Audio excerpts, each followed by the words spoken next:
The soil on Havith smelled like something had given up. Darren Holt noticed at the moment the shuttle door opened. Not the clean, rot of a forest floor doing its job. This was different. This was the smell of a system that had stopped fighting. He had smelled it before, on a hillside in Oregon after a chemical spill killed 3 miles of watershed. He had smelled it in a dried river basin in Namibia where nothing had grown in 11 years. He knew what it meant. He picked up his pack and stepped out. The Thalvery delegation waiting on the landing platform was polite. That was the first sign something was wrong. In Darren's experience, people who were truly fine did not stand in perfectly straight lines with perfectly neutral expressions. They shifted. They talked. They looked bored or annoyed or glad. These 6 aliens stood like they were holding something in. There were 3 of them. 6-limbed, iridescent carapace that caught the gray Havith light and turned it faint blue. Tall, maybe 2.5 meters. Their face structure was hard to read at first. Wide-set compound eyes, a small cluster of sensory filaments where a human nose would be. But Darren had spent 20 years reading body language in conditions where a wrong read got people killed. He could work with unfamiliar. What he read from these 3 was controlled tension. The one in front spoke. A small translation device on Darren's collar rendered it into flat English. Welcome to Havith. I am Sova, assigned as your cultural liaison. Elder Wren extends his formal gratitude for your arrival. I will take you to your quarters and arrange a full ecological briefing for tomorrow morning. Thank you, Darren said. Can we skip the quarters and go straight to the blight zone? Sova's sensory filaments moved. He would later learn that meant surprise. The briefing would provide necessary context for I'd rather see the problem first. Context is easier to understand when you're standing in the middle of the thing. He smiled. I'll sleep after. Behind Sova, the second Thalvery, taller, carrying himself like someone who had been in fights and won them, said something in the Thalvery tongue that the translation device caught as typical Union stunt. They sent us a primitive who does not follow protocol. Darren looked at him. You're not wrong that I don't follow protocol. But I'm not here from a union. I'm here because someone on your council was smart enough to ask for a different kind of help. He kept his voice even. You can take me to my quarters if you want. But every hour we spend doing things the comfortable way is an hour the blight doesn't stop. The tall one said nothing. Sova looked between them, then made a decision. I will take you to the outer food forest. It is the most affected zone. They traveled in a low vehicle that skimmed the ground, moving through the outer settlement of the colony. Darren watched through the window. The structures were well built, the streets maintained, the Thalvery they passed moving with purpose. A functioning society. That was good. It meant there was still something to work with. Then the food forest came into view, and he understood why they were holding themselves so carefully. It was massive. Or it had been. Havith's native ecology was fungal at its base. Enormous growth structures that worked like trees but fed like networks, sharing resources underground, producing edible matter at multiple levels. At least, that was how it was supposed to work. What Darren saw now was gray. Vast stretches of collapsed and blackened growth.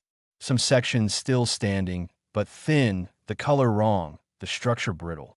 Like a forest that had been quietly drowning for years and had only recently started to show it on the surface. How much have you lost? He asked. 40% of primary food production in 3 seasons, Sova said. Our traditional restoration methods have not produced results. Darren opened the vehicle door before it fully stopped. He walked to the edge of the dead zone, crouched down, and pressed 2 fingers into the soil. It was cold, dry in a way that soil, with a living system underneath, should not be dry. He brought his fingers to his nose, then touched the tip of his tongue to them briefly. Behind him, Sova made a sharp sound. That material may be toxic? Probably mildly. I'll know in about 20 minutes if it is. He was already moving further in, picking up fragments of collapsed growth, pressing them, smelling them, reading the way they crumbled. He was not performing. He was working. When did it start? And where? The northern section showed the first signs. 3 seasons ago. He stopped, turned.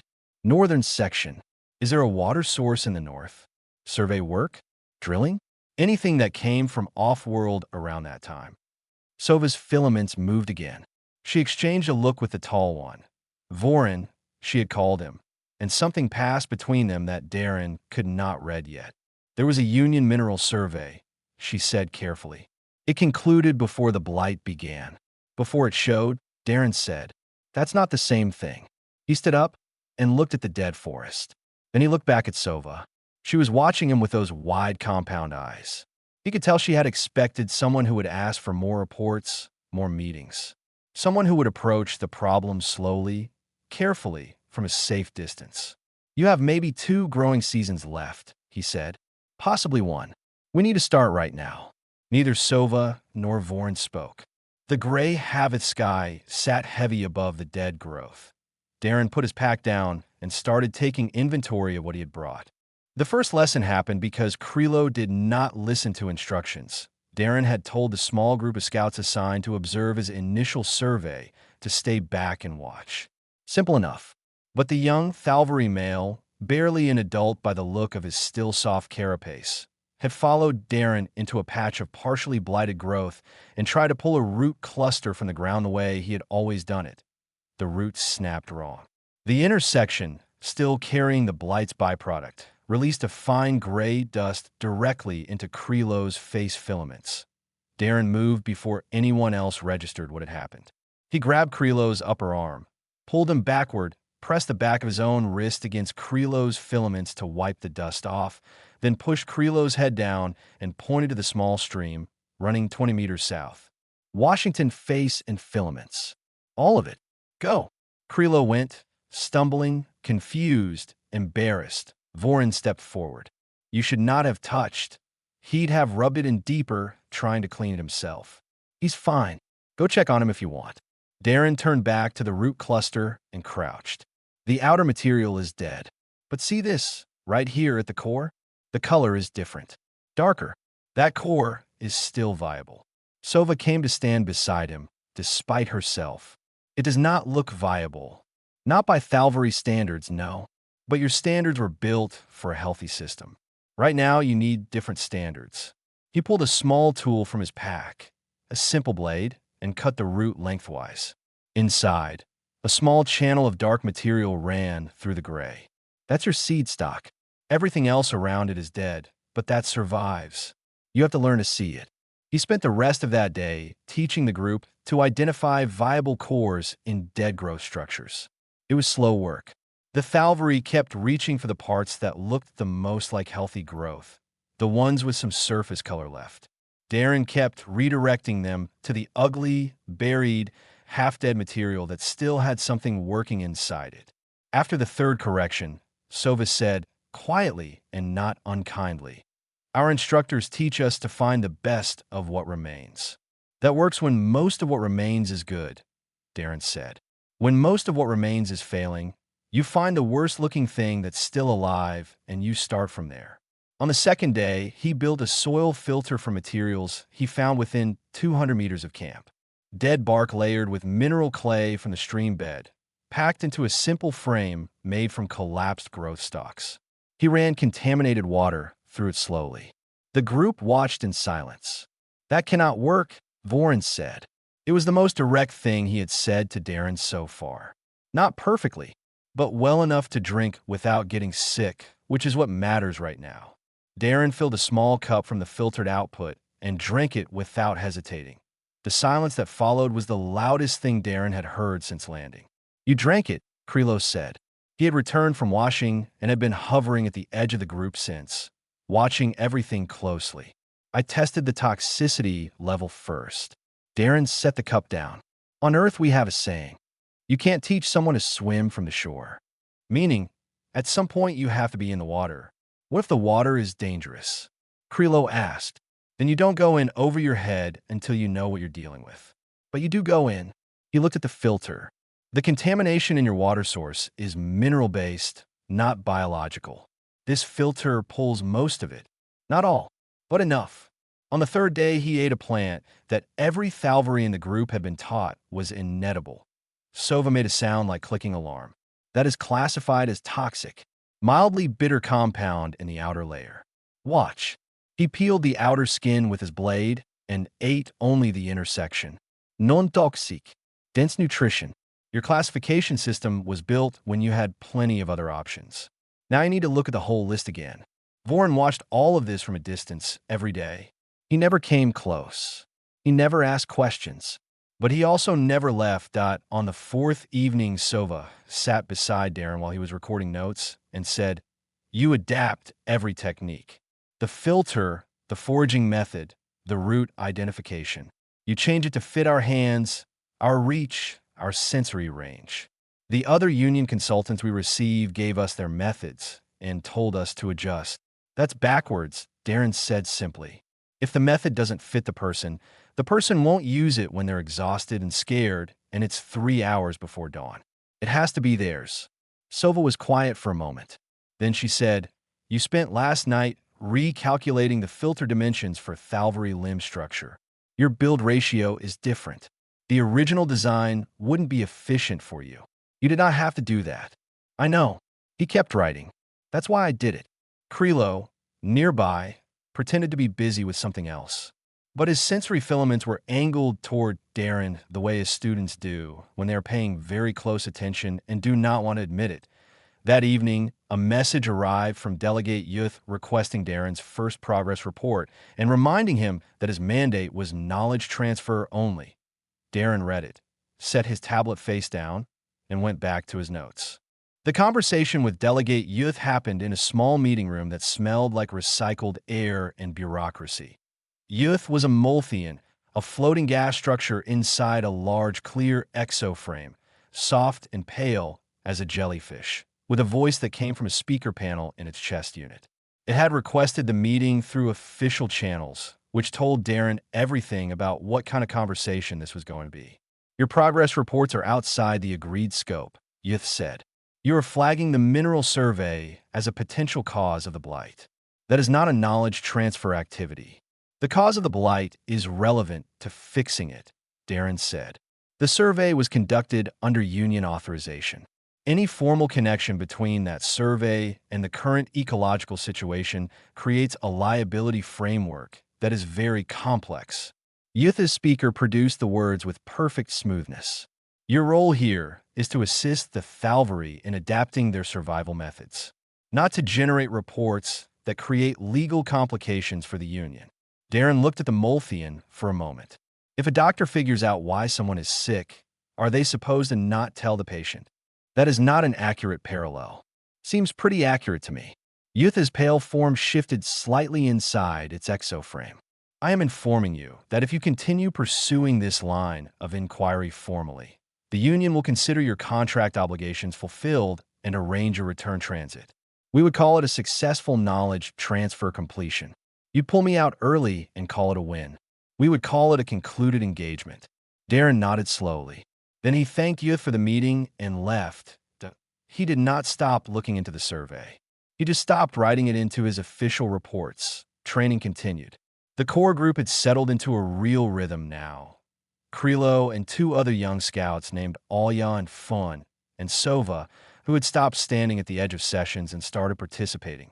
Darren noticed a shift one morning when she dropped to one knee in the soil to check a root core without being prompted, turned it the right way to catch the light, and identified the viable section before he pointed to it, that he did not make a large thing of it. He just said good and moved on. Later he saw her explaining the technique to Alya using the same quiet, direct language he had been using. That was the moment he stopped worrying about whether the knowledge would survive his presence. Emergency shelter construction took 2 full days. Habitat's conditions were different from Earth. Temperature drops were less severe, but wind patterns were more complex, and the blight had compromised the structural material in sections of the forest where the Thalvary had traditionally built storm shelters. Darren redesigned the construction method using only materials that could be sourced from the healthy zones, building a frame structure low to the ground, angled against the primary wind direction, with layered insulation that accounted for the Thalvary's heat regulation needs. Voren watched the entire second day from perhaps 30 meters away. At the end of it, when everyone else had gone, he walked over and looked at the finished structure. He did not look at Darren. He looked at the shelter. "The anchor points are in the wrong position for a storm from the East Ridge," he he said. Darren looked at where Voren was pointing. He was right. I don't know the local wind patterns well enough yet. Show me. Voren looked at him then, like he had expected argument, like he had been ready to defend the criticism and was briefly without purpose when defense was not required. He pointed out 3 anchor adjustments. Darren made them, asked 2 follow-up questions about east ridge patterns in the cold season, and wrote the answers down. Voren left without another word, but he came back the next morning. In the morning after that, it was Krilo who found the water survey data. He had been helping Darren cross-reference the blight spread pattern with old colony records and had gone further back into the Union's own archive survey notes than Darren had asked him to. He came to Darren in the evening holding a tablet with the look of someone who had found something they were not entirely sure they wanted to have found. There is contamination data in here, Krilo said, from a survey team's own records. They noted elevated mineral runoff levels in the northern water table. They classified it as within acceptable range. He paused. For their species, not for ours. Darren read the record 3 times. Then he sat still for a moment, thinking. Krilo, he said, did you copy this? Yes. Make 2 more copies. Put them somewhere they are not connected to any Union system. Krilo's filaments moved in the pattern Darren now recognized as worry. What are you going to do with it? Give it to Elder Wren. He has a right to know what happened to his planet. Darren handed the tablet back. The Union already told me not to chase this, so I'm going to be very careful about how I do it. Krilo looked at him steadily. You're not afraid of being sent away. Darren thought about that, about the dead food forest, about Sova quietly teaching Alya in the early morning, about Voren's anchor adjustments, about the one growing season that might be left. It would be worse to leave with information they need and not give it to them, he said. Krilo made no response. But he made the copies. 3 days later, Delegate Youth filed a recall notice. The recall notice came on a gray morning when the wind was coming from the East Ridge. Darren read it twice, folded it, put it in the front pocket of his jacket, and went outside to check the water filters. The filters needed adjusting after the night wind had carried fine debris into the intake channel. He fixed it, tested the output, recorded the levels, and started preparing the morning's training session that he did not tell anyone about the recall. He had 48 hours before the shuttle that he planned to use every hour. The session that morning was on identifying edible root systems in the secondary blight zone, the sections where the blight was still spreading but had not yet fully collapsed the growth network. This was harder than the dead zone work. In the dead zone, everything was clearly gone and you were looking for survivors. In the spreading zone, healthy growth and dying growth existed side by side, and the difference was not always obvious on the surface. Krilo found out about the recall by accident. He had gone to charge his recording equipment at the colony's communication hub and had seen Darren's name listed in the outbound shuttle manifest. He came back to the session and stood at the edge of the group for the rest of the morning, watching Darren with a different expression than usual. Quieter, more careful. He did not say anything until midday, when the others had broken to eat. The shuttle manifest, Krilo said. Yes, Darren said. 48 hours. Yes. Krilo was quiet for a long moment. Then, you were not going to tell us. I was going to make sure you had everything you needed before I left. That seemed more useful than telling you early. Krilo looked at the ground. We do not have everything we need. We have 3 weeks of learning. We need 3 months. I know. That's why I'm using the 48 hours. Darren packed up the sample kit. Come on. There's a section near the northern edge I haven't shown you yet. But Krilo had already left. And by evening, Sova knew. And by the following morning, Elder Wren knew. The council meeting happened without Darren present. He found out about it only from the fact that Sova did not appear at the training session, and that Elder Wren's aide came to find him at midday and said, carefully, that the elder would appreciate a brief meeting. Elder Wren was old. Darren could tell by the way the compound eyes had gone slightly dull at the edges, the carapace carrying old repairs. He had survived several generations of Havitha's political shifts. He received Darren in a small room off the main council hall, and he got directly to the point. Delegate Youth has filed a recall citing scope violations. You shared the survey data with me. The Union considers that a breach of your mandate.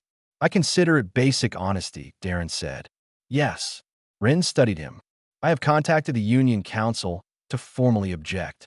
They will take weeks to respond. Yutha's recall notice stands in the meantime. He paused. I want to know if you intend to comply with the notice. Darren thought about that. I'm going to keep teaching until the shuttle arrives. After that, the Union has authority over the contract. I don't have a good argument for ignoring a legal recall. Ren looked at him for a long time. You are more honest than most of the representatives we receive. That's not a high standard, Elder. The corner of the old alien's mouth shifted. It might have been a smile. No, it is not. That afternoon, the council voted. Darren was not told the result. He spent the afternoon compressing 3 weeks of remaining lessons into recorded guides, dictating into his tablet, pausing to have Sova translate key sections into Thalvari, terms that would make sense without him there to explain. They worked side by side for 5 hours without stopping. A T1 point, Sova said quietly. You are trying to make yourself unnecessary. That's the job, Darren said. Most teachers want to be needed. Most teachers don't have a 48-hour deadline. She looked at him. If you did not have the deadline, would you still try to make yourself unnecessary? He thought about it. Yeah, that's still the job. The goal is that they don't need you anymore. Not that they don't want you around. Those are different things. Sova turned back to the translation work and said nothing more. The morning of the shuttle, Darren woke early, finished packing his kit, and wrote out the last of the instructional notes by hand because his tablet was low on charge. He ate, washed, and put on his jacket. The recall notice was still in the front pocket. He opened his door. Krilo was sitting on the ground directly in front of it. Beside him sat Alya and Fun and 2 other scouts from the outer teams he had barely spoken to. Sova stood to the left of the door frame, arms folded, compound eyes calm. Behind them, at the far end of the corridor, stood Vorin. Nobody moved. Krilo looked up. We are not moving, he said. Darren looked at all of them. He looked at the door behind him and back at the corridor ahead. Krilo, he said. The shuttle. We are not moving, Krilo said again. Somewhere at the end of the corridor, Vorin made a sound. It was not a word, but it was not disagreement either. It was the sound of someone who had decided. Darren put his pack down and leaned against the door frame that he waited with them. The second food forest did not fail slowly. IT had been showing signs for weeks. The color shift in the canopy structures, the early collapse of the lower fungal layer, the drop in the moisture readings that Darren had flagged in his 3rd progress report. But reports were not the same as standing in front of it and watching it come apart. The Thalvari Council had known it was coming. Knowing and seeing were still different things. IKT happened on the 7th day of Darren's extended stay, while the recall dispute was still grinding through Union bureaucratic channels. He was working with the training group on water purification when Alya came running from the eastern settlement, her carapace dull with dust, and said the food stores from the second forest had been cut off. The colony did not panic. That was something, but it went very quiet, very fast, in the way that people go quiet when a fear they have been living next to finally steps through the door. Darren called Krilo and Sova together, and they did not discuss the politics or the recall or delegate youth. They discussed food. The northern cash stockpile, how much is left? Darren asked. Sova pulled the data. 40 days at reduced rationing. Less if the outer settlement teams come in. They'll come in. Count on 30 days. Darren spread his survey maps on the table. The viable root cores we identified in the blight zone. Krilo, how many sites did you mark? 14 in the primary zone. 6 more in the secondary. That's your emergency food base. Not ideal, not enough on its own, but it gives you a bridge while you establish new growth in the clean sections. He pointed to the map's southern quadrant. This area never got the northern water. The soil composition is different. We start emergency cultivation here. Sova looked at the southern section. We have never grown there. The density of the native ground cover makes it difficult. I know. That's why we start now, not in 2 weeks. The training group split into teams. Krilo led the foraging crews into the blight zone, using exactly the methods from the first 2 weeks. The ugly, half-dead root cores, the viable material that did not look viable until you knew what you were looking for. He moved with the certainty of someone who had practiced this enough times that it had become automatic. Darren watched him work from a distance and felt something ease in his chest. Sova coordinated the water purification.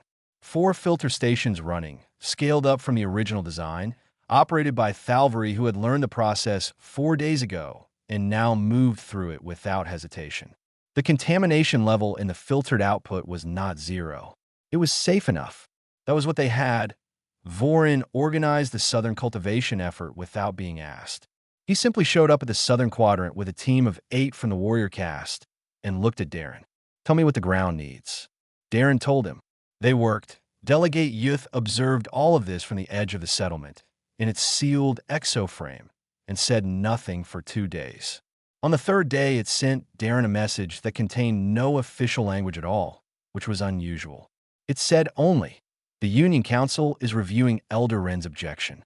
I have suspended my recall filing pending their response." Darren read it, nodded once, and deleted it. He did not have time for messages. The cultivation in the southern quadrant took root on day 4. Faster than he had expected. Havith's clean southern soil had a native mineral content that worked in their favor. He spent an afternoon recalculating the growth timeline and pushed the estimate from 12 days to 8. He told Elder Wren, who passed it to the council, who quietly adjusted the rationing numbers. On day 5, Krilo ran a foraging session without Darren present for the first time. Darren had asked him to do it. Krilo had looked uncertain until Darren said, "If you need me standing next to you to do this, then I haven't taught you anything. Go." Krilo went. The session went well. He came back and reported the yield numbers accurately, noted which sites were depleting faster than expected, and suggested 2 alternative sites based on the pattern he had observed. Everything Darren would have done. Darren wrote it in his notes under the heading.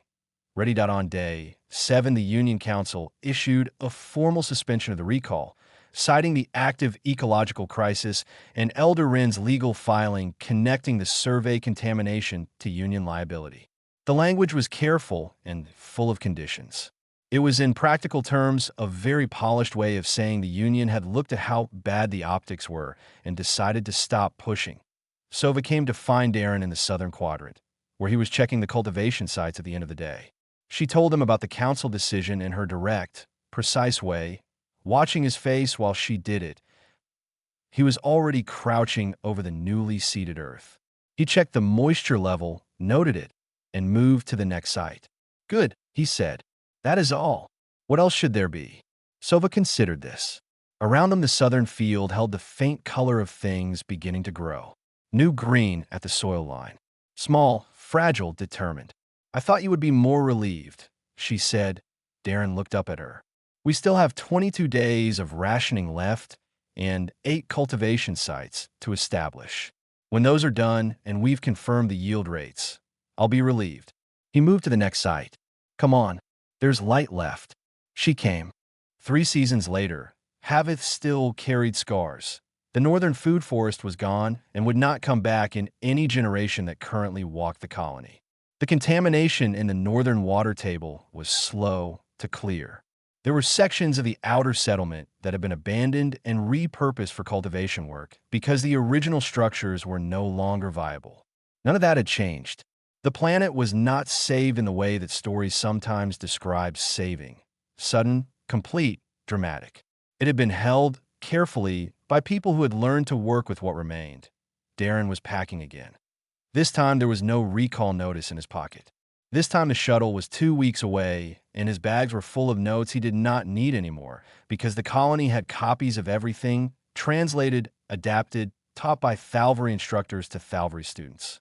He had spent the last month doing what he had been doing since the day he arrived, looking for the things that still worked and building from there. That he had submitted a final report to the Union that was thorough, honest, and carefully worded enough that the liability section could not be easily buried. He had not done this to damage the Union. He had done it because Havith deserved to have the record exist somewhere official. What the Union did with it after that was outside his control, and he had made peace with that. Elder Wren received him for the last time in the same small room off the council hall. The old Thalvari looked tired but not diminished. "Your transition plan is thorough," Wren said. "The council has approved it. Krilo will lead the survival instruction program." "He's ready," Darren said. He was ready 4 months ago. He says he is not. He's wrong. The ones who say they're ready usually aren't. The ones who aren't sure usually are. Darren paused. Tell him he's ready for me. He'll argue. Let him argue and then point him at the work. Ren made the small expression that Darren had learned over 3 seasons was something close to amusement. I will do that. Sova found him the next morning near the southern cultivation fields, which were full now, dense and green, and managed by a team of 12 who had all trained under Krilo and the 2 scouts he had trained. It was not the same as the northern forest had been. It was different, adapted, built for conditions that the original colony had never planned for. It worked. She sat beside him on the ground the way she had sat beside him 100 times over 3 seasons, and she said, "There's a word in our language. Not a common word. It is old from the early settlement period. It refers to a teacher who gives knowledge until there is nothing left to give, and then gives instructions for how to continue without them." "What's the word?" Darren asked. She said it in Thalvari. The translation device rendered it as a long and slightly clumsy phrase that meant something close to one who teaches you to walk, then walks away so that you will. "That's a long word," Darren said. "It is," she agreed. "We do not use it often. It requires being earned." She paused. "You have earned it." He did not say anything. He looked at the cultivation field. The wind was from the east ridge, light and consistent, the way Voren had described it in the cold season. The plants moved with it instead of against it. Voren came to him on the last evening. Darren was sitting outside his quarters finishing the last of his handwritten notes. Old habit, the physical record that existed separate from any system that could be recalled or deleted. He heard the footsteps and looked up. Voren stood at the edge of the light, the way he had stood at the edge of training sessions in the beginning, watching from a distance until he decided to come closer. That he came closer, he did not sit. He stood and looked at Darren the way he looked at everything, directly without softening it. "I was against your presence here," Voren said. "I made that clear." "You did," Darren said. "I will not apologize for it. A warrior caste does not apologize for reading a situation and acting on it. I read you as a union gesture, something sent to make the administration look useful." He paused. "I was wrong in the reading. I was not wrong in the method. The method is correct. The reading was wrong." "I understand the difference," Darren said. "On Havith, when someone trains you to survive a thing you could not have survived alone, the acknowledgement of that does not expire. It is carried." Voren held Darren's gaze. "You are owed that. I'm telling you that you are owed it." Then he turned and walked away into the dark. Darren sat with that for a while, that he stayed on Havith for 3 full seasons. When he finally left, there was no ceremony. Elder Ren shook his hand in the human style that Ren had learned specifically for the occasion. Krilo walked with him to the shuttle platform and talked the whole way about a new filtration design he had been working on, asking 3 rapid questions that Darren answered one by one. Sova stood at the edge of the platform and said nothing when he boarded, because there was nothing left to say that had not already been said in 3 seasons of work. The shuttle lifted. Below, Havith's southern fields caught the morning light. He had come to teach them survival. They had refused to let him go until the lesson was finished. The difference, he thought, was everything.